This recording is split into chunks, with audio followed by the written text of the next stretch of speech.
If any SOL falls outside the corresponding limits, consider the sample to contain a foreign fat.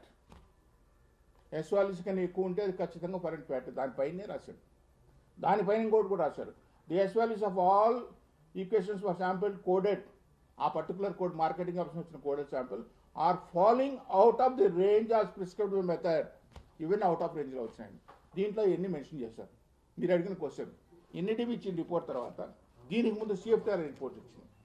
CFTR ఇచ్చిన report ఈ మీరు పంపించిన sample కల్తీ జరిగింది, ఇది అవునే కాదు అని ఇచ్చారు. ఆ రిపోర్ట్ ఎందుకు బయట పెట్టలా? పేమెంట్ ఇచ్చే అధికారి ఏం చేస్తున్నాడు? ఆ రిపోర్ట్ను దాన్ని ఎందుకు తొక్కిపెట్టారు? మూడో ప్రశ్న మీరు అడిగిన NDRI రిపోర్ట్ ఎందుకు డిఫర్ అయింది? కరెక్ట్ ప్రశ్న ఇది. NDRI ఎందుకు డిఫర్ అయింది అంటే NDRI నుంచి 2 మెంబర్లు డైరీ మెంబర్స్గా వచ్చారు, డైరీ కన్సల్టెన్సీ మెంబర్గా. ఆ NDRI సంబంధించిన మనుషులు వాళ్ళు కూడా దీంట్లో కొల్లుడయ్యారు కాబట్టి వాళ్ళు అటు కాకుండా ఇటు కాకుండా రిపోర్ట్ ఇచ్చారు.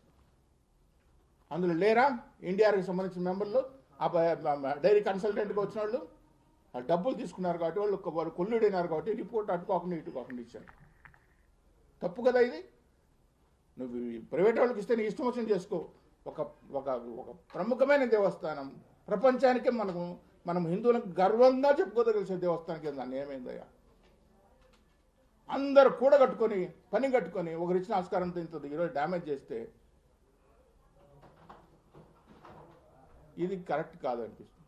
దేవుడికి ముందు మాటకు ముందు దేవుడు, మాట తర్వాత దేవుడు అని మాట్లాడా దేవుడు ఈ దేవుడు కాదా? ఏం దేవుడు కదా? ప్రపంచానికే దేవుడు కదైనా, విశ్వానికి కాపాడే విశ్వ గురువు కదైనా. కేవలం ఒక కుట్ర. ఇంత రిపోర్ట్ ఇస్తే 690 పేజీలు ఎవరో దీంట్లో బాధ్యులు అని చెబితే ఇంకా మాట్లాడుతున్నారు మీరు. ఆయన ఎవరో చెప్పాడు, అవును ఏడుంది, అవును సిట్ అనేది పోలీస్ ఇన్వెస్టిగేషన్ డిపార్ట్మెంట్. ఆ మాత్రం తెలియలేదని 19 కేసులు నీ పైన ఉండేవాడికి ఇన్వెస్టిగేషన్ ఏం చేస్తుందని? దొంగతనం చేసినట్టు తర్వాత వాళ్ళు కుక్కను పట్టుకొస్తారు, వాసన చూపిస్తారు, దొంగ నువ్వు చేసావు వాడు చేసావు పట్టుకొని రిపోర్ట్ ఇవ్వడం వాళ్ళ పని. కల్తీ జరిగిందన్నారు కాబట్టి ఆ కల్తీ ఎట్లా జరిగింది, ఎవడు ముందున్నాడు, ఎవడైనా కల్తీ చేస్తే ఎట్లా కల్తీ చేశాడు రిపోర్ట్ ఇచ్చాడు. వాడి రిపోర్ట్లో నీకేమి ఎందుకు ఇస్తాడు? వాడు సిట్టోడు ఎందుకు ఇస్తాడయ్యా? ఏ జంతువు ఉంది ఏ జంతువు లేదని ఇవ్వాల్సిన వాళ్ళు ఇచ్చారు, NDDP ఇచ్చారు, CFTR ఇచ్చారు. ఇది చాలదా నీకు నువ్వు చేసిన పనికి వాళ్ళ పనులకి? దాంట్లో లేదు కదా. మేము ఉత్తమోత్తములు, మమ్మల్ని ఇచ్చిన వాళ్ళు ఉత్తమత్తులు లేరని చెప్పి మాట్లాడడం సిగ్గు శరమ కొంచెం ఉంది. నీకు మానవత్వం ఉంది అంటే నీకు లేదు కాబట్టి, నీకు దైవచింతన లేదు కాబట్టి, దైవ భక్తి లేదు కాబట్టి, నువ్వు వేషధాడు కాబట్టి, నాటకాలు చేసేవాడు కాబట్టి ఇటువంటి నీకు మామూలే. నువ్వేనైనా చేస్తావు, చేతులు అరచేతులకు కర్పూరం వెలిగిస్తావు, ఏమైనా చేస్తావు. నువ్వు 1 సంవత్సరం నుంచి నువ్వు చెప్పిన విషయాలన్నీ ఆడు బిర్యానీ వేసుకున్నాడు, వీడు నమాజ్ చేశాడు, వాడు చెప్పులు వేసుకొచ్చాడు, వాడు బ్రాంతి బాటలు వేసాడు. ఎందుకయా పని చేసావు? 9 సంవత్సరాలు పని చేయాలి, సిగ్గు లేకుండా చెప్పుకుంటాను మాది అది. ఇటువంటివి నువ్వు చెప్పాల్సినవి. మంచి పనులు తీసుకొచ్చి దేవుడికి న్యాయం జరిగితే మాట్లాడు. నీ ముందు ఈ పక్కన నేను చిల్లు పడతాను. నెయ్యికి సంబంధించి ఈ దేశంలో ప్రీమియర్ ల్యాబొరేటరీ NDDB రిపోర్ట్ ఇచ్చింది. మొదటగా క్లియర్గా ఇచ్చింది కల్తీ జరిగిందని. కల్తీ జరిగింది రిపోర్ట్ అని కూడా క్లియర్గా ఇచ్చారు. దాంట్లో ఫస్ట్ ఇచ్చిన రిపోర్ట్లో కల్తీ జరిగింది, ఏవి జరిగే అవకాశాలు ఉంటాయని చెప్పి ఇచ్చాడు. ఆయన నిన్న చెబుతూ సస్పెక్టెడ్ అని చెప్పన్నాడు. సుబ్బారెడ్డి గారు చెప్తూ సస్పెక్ట్ అనుమానాస్పదంగా ఇవి ఉండొచ్చు, దాంట్లో జంతువులు, సోయాబీన్, పామాయిల్, ఫిష్ ఆయిల్ రకరకాలు చెప్పారు. దానికి ముందే ఇచ్చారు సిట్టోళ్ళు. సస్పెక్టెడ్ అని చెప్పలేవాళ్ళు. సస్పెక్టెడ్ కింద మాట ఉన్న మాట ఉంది, పైన 2 మాటలు ఆయన కన్వీనియంట్గా ఆయన తీసేసుకున్నాడు. దీంట్లో ఏం రాశాడు? ఒక పుణ్యక్షేత్రంలో ద్రోహం చేయడానికి పాలక మండలి, అధికారులు, ట్రేడర్లు, కొంచెం రాజకీయ పార్టీలు ఇన్వాల్వ్ అయ్యి మొత్తం ఒక వ్యక్తిని ఎట్లయితే కక్ష ఫ్రాక్షన్ రాజకీయం చేయబోతారో ఆ విధంగా పని కట్టుకొని ప్రపంచ ప్రఖ్యాతగాంచిన వెంకటేశ్వర స్వామి గుడి, తిరుమల తిరుపతి దేవస్థానం పైన పని కట్టుకొని కుట్ర పన్నెండు మహానుభావుల చరిత్ర గురించి మేము ముందు ఉంచబోతున్నాను. సాక్షాత్ స్వామికి సంబంధించిన లడ్డు కల్తీ జరిగింది అని చెబితే, కల్తీ విషయంలో సిట్ అనేది ఒక ఇన్వెస్టిగేషన్ ఏజెన్సీ వేస్తే ఆ సిట్టు ఏపీ సిఐడి, సుప్రీంకోర్టు నియమించిన CBI వాళ్ళు, FSSAI సంస్థ ఇంతమంది కలిసి నివేదిక ఇస్తే ఆ నివేదిక ఏంటంటే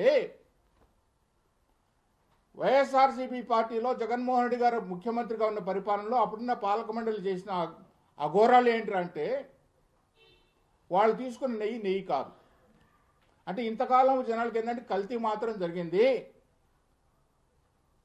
ఏదో కొన్ని రసాయనాలు కలిపిన కొంతమంది, ఏదో కొంత జంతువులు కొవ్వు కలిసిపోయిన కొంతమంది రకరకాలుగా మాట్లాడుతుంటే విషయం ఏంటంటే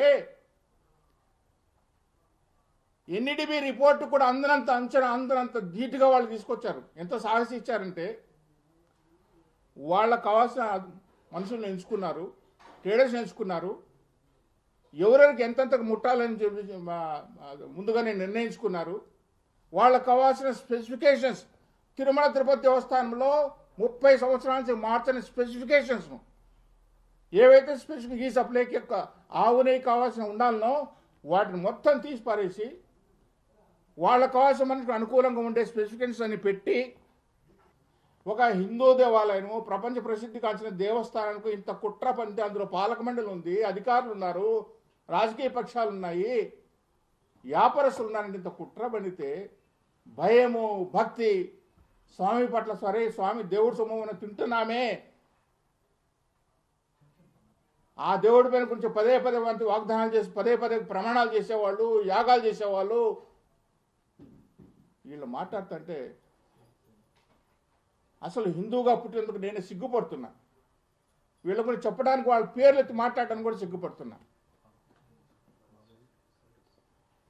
ఎఫ్ఎస్ఎస్ఐ ఎవడైతే మెంబర్గా ఉన్నాడో సిట్లో ఆ ఎఫ్ఎస్ఎస్ఐ మెంబర్ సైంటిస్ట్ ఉండి దీన్ని నిర్ధారించాల్సిన బాధ్యత ఉండే ఎఫ్ఎస్ఎస్ఐ వాళ్ళు అసలు డైరీ ఉందా లేదా, వాడి రిపోర్ట్ ఇచ్చాడా లేదా అని కూడా వాడు ఫాల్స్ రిపోర్ట్స్ ఫేక్ రిటర్న్స్ ఇస్తే వాటిపైన చర్యలు లేవు, అగ్మార్కానికి చర్యలు లేవు. ఏదైతే పాలక మండలికి సంబంధించిన పర్చేజ్ కమిటీలో మహానుభావులు కూర్చొని వాళ్ళకి అధికారం లేకపోయినా స్పెసిఫికేషన్స్ మార్పులు చేసే అధికారం పర్చేజ్ కమిటీకి లేకపోయినా ఏవైతే టెక్నికల్ స్పెసిఫికేషన్స్ అన్ని మార్చేది వాళ్ళు పర్చేజ్ కమిటీ తీసిన చిట్టు చెప్పింది, నేను చెప్పడం కాదు. అలాంటి చోట మనం పవిత్రంగా డిసిషన్ తీసుకున్నామని మనకు ఆలోచన చేయకుండా కేవలం డబ్బు అని కక్కుర్తికి పాల్పడి ఇంత నికృష్టంగా పనులు చేసినారే వాళ్ళు మానవ జన్మకు అర్హులు కాదు, మనిషిగా బతకడానికి ఒక క్షణం కూడా అర్హతలేదు.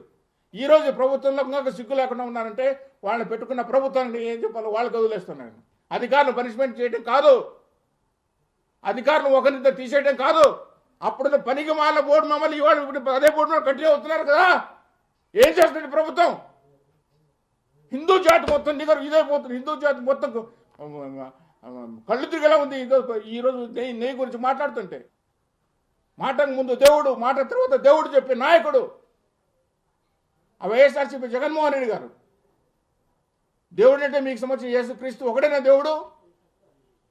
కొన్ని కోట్ల మంది కొలువై ఉన్నాడు వెంకటేశ్వర స్వామి దేవుడు కాదా?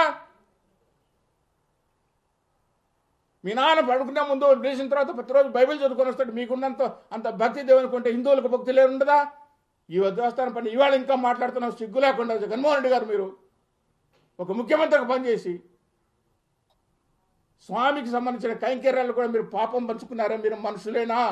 ఇంకా మీరు మాట్లాడుతున్నారంటే యాగాలు చేస్తున్నాం, యజ్ఞాలు చేస్తున్నాం, పాపం అవుతాడు. మీకు పాపం కాదు, మీకు మీకు మీకు పడబోయే శిక్ష భగవంతుడు ఇంతకంటే ఇంకా ఘోరంగా చేస్తాడు దేవుడితో పెట్టలేకుంటే. రాజకీయాలు చేసుకోండి, అధికార పక్షం కానీ ప్రతిపక్షం కానీ దేవుడిని ఎందుకు పాపం చేస్తారు? నిన్న ఒక నాయకుడు మాట్లాడతాడు, భక్తుల బాధ్యత తీసుకోవాలి. మీరు కల్తీ చేసిన ప్రసాద్ భక్తులు తినాలా? గుళ్ళోకి వస్తే మీ దగ్గర నెట్టించుకొని భక్తులు పడాలా? మీ దగ్గర తిట్టించుకొని భక్తులు పడాలా? భక్తుల బాధ్యత తీసుకోవడమేంది? మీరంటే మీరు కూతురు మీడియా ముందు కూర్చొని మాట్లాడితే భక్తులు ఏ విధంగా బాధ్యత తీసుకోవాలి? ఈ ప్రసాదం మేము ముట్టుకోమని చెప్పి మా జాతి మీది ప్రసాదం మేము ముట్టుకోమో ఏదో ఉందంట, జంతువు కలిశారంటానే. ఎక్కడైనా ఈ రిపోర్ట్లో జరిగిన చరిత్ర అంతా చూస్తే దీని వెనకాల ఎవడున్నాడు, ఎంత చరిత్ర ఉంది, ఎంత చరిత్రహీనులని వాళ్ళ దేశాన్ని పరిపాలిస్తున్నారు. ఇవాళ ఎవడాశ్రమం ఉంది దీంట్లో? ఎందుకు ఇంత ధైర్యం చేశారు? ఒక ప్రముఖ పుణ్యక్షేత్రం మక్కాకు చేయగలుగుతారా? ఇజ్రాయెల్కి వెళ్ళి చేయగలుగుతారా? ఒక చర్చికి చేయగలుగుతారా? మీరు నిజంగా ఒక అమ్మకు అప్పగా పుట్టింటే దేవుడి పైన కొంచెం భక్తి విశ్వాసం ఉంటే చెప్పు, నీ క్రిస్టియన్ పైన ఒకటి చేస్తామని చెప్పు. ఇవి కాకుండా పని కట్టుకొని వెంకటేశ్వర వైభవాన్ని తగ్గించుకోవడం కోసం ప్రతి ఒక్కడు పని కట్టుకొని ప్రతిపక్షమా అధికార పక్షమా అధికారుల ఏ పాలకమండలి వస్తే ఏదో రోబోటిక్గా కూర్చొని ఏదో చేసేసుకుంటున్నా కదా. పాలకమండలి ఎందుకు, పనికిమాల పాలకమండలి ఎందుకు ఉండాలి? ఈరోజు కోట్ల మంది మాట్లాడుతున్నాం భక్తులంతా, నివ్వరిపోతున్నారు. ఏందో ప్రసాదంకి వస్తే ప్రసాదం ఇన్ని మాటలు మాట్లాడుతున్నారని. అరే దేవుడు కదా, దేవుడు ప్రసాదం కదా, మనం ఆచితూచి మాట్లాడదాము అంటే మీ రాజకీయ లబ్ధి కోసం, మీ రాజకీయ ప్రయోజనాల కోసం ఏ పార్టీ అయినా కావచ్చు, ఇంతగా నికృష్టంగా వాడుకోవాలి. నా దేవుడిని వాళ్ళు మాట్లాడినారు కాబట్టి మేము ప్రాపర్గా ఎక్స్పోజ్ చేసుకోవాలంటే మీది తప్పే. అధికారులను పనిష్మెంట్ చేయడం కాదు. అప్పుడున్న పాలక మండలి కూడా ఈ నిర్ణయాలు తీసుకోవడంలో పాలు పంచుకున్నారు కాబట్టి ఎవరు తప్పు చేసి వాళ్ళందరూ బలి చేయాల్సిందే. తీసిపడేయండి పాలక మండలిని. ఏ గతంలో చేశారు కదా మీరు, ప్రతిసారి స్పెసిఫిక్గా థర్డ్ వేశారు కదా. ఇటువంటి పరిణామాలు ఎందుకు స్పెసిఫిక్ అయితే వేయలేరు?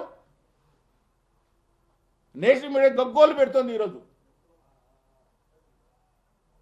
గగ్గోలు పెడుతుంది. ఒక ప్రముఖ పుణ్యక్షేత్రంలో హిందువులకే ఒక ఐకాన్ టెంపుల్కి ఉన్న వెంకటేశ్వర స్వామి గుళ్ళో ప్రసాదాలు ఈ విధంగా కలిసి జరుగుతున్నాయి, డబ్బులు ఈ విధంగా గోల్మాలు అవుతున్నాయి, లేనేటి సృష్టించి పెడుతున్నారు. వాళ్ళు చేసిన పనికి మనం ప్రాపర్గా చూపించలేకపోతే ఇంత రిపోర్ట్లు వేసుకొని ఎందుకయ్యా ఈ రిపోర్ట్లు? ఏదో పడుతున్న ప్రతి ఒక్కడు ఒక సైంటిస్ట్ ఎన్డీటీవీ రిపోర్ట్ వచ్చింది కదా, దాంట్లో ఎస్ వాల్యూ ఉంది. ఏం తెలుసు నీకు ఎస్ వాల్యూ, బొంగు వాల్యూని గురించి? కల్తీ చేసి పాపం చేసి ఆయన అధ్యక్షతతో పాటు మిగతా వాళ్ళు ఉన్న వాళ్ళందరూ కూడా ఈరోజు ప్రాయశ్చితం చేసుకోవాలంటే, జీవితంలో మళ్ళీ మీరు మీ సంసారం మీ బిడ్డలు బాగుండాలంటే ఇప్పటికైనా ప్రాయశ్చితం చేసుకోండి. ఇది ఆవు నుంచి వచ్చిన గీ కాదు, పామల్నా సోయా అనేది పక్కన పెట్టి ఒక ల్యాబొరేటరీలో తయారు చేసిన గీ తీసుకొచ్చి అది కొన్ని సంవత్సరాల పాటు వేల కేజీలు నెయ్యి సప్లై చేశారే, ఇది ఇంతకంటే పాపం కోట. ఇటువంటి ఆలోచన మీకు వచ్చిందే, ఇటువంటి దుర్మార్గమైన ఆలోచన. కొన్ని లక్షల మందిని చంపితే ఎంత పాపమో అంతకంటే ఎక్కువ పాపం. కొన్ని లక్షల మంది నిలువెత్తు కోస్తే ఎంత పాపం వస్తుందో అంతకంటే గొప్ప పాపం. కోట్ల మంది వచ్చే రోజు ప్రసాదం ఇస్తే, ఈ ప్రసాదం ఇట్లే కాదు, అమెరికాకు పోతుంది, లండన్ పోతుంది, తీసుకెళ్తారు చుట్టాలకు బంధువులకి, కళ్ళకు అద్దుకొని చెప్పులు తీసి తీసుకుంటారు ఏ ప్రసాదము. ఆ ప్రసాదన చేయడానికి మీరు సాహసంగా ముందుకు వచ్చారు. ఆ ప్రసాదన కూడా కలిసి చేద్దామని చెప్పి 250 కోట్ల లంచం కోసం తీసుకొని ఇంత పాపిష్టి పని చేసినారే. ఇంకా ఎందుకయ్యా దేవుడి పేరు చెప్పుకొని యామాలు యజ్ఞాలు అవన్నీ చేస్తామని చెప్పి ఇప్పుడు కానీ ఆయన ప్రయత్నం చేసి చెప్పుకున్నాడు.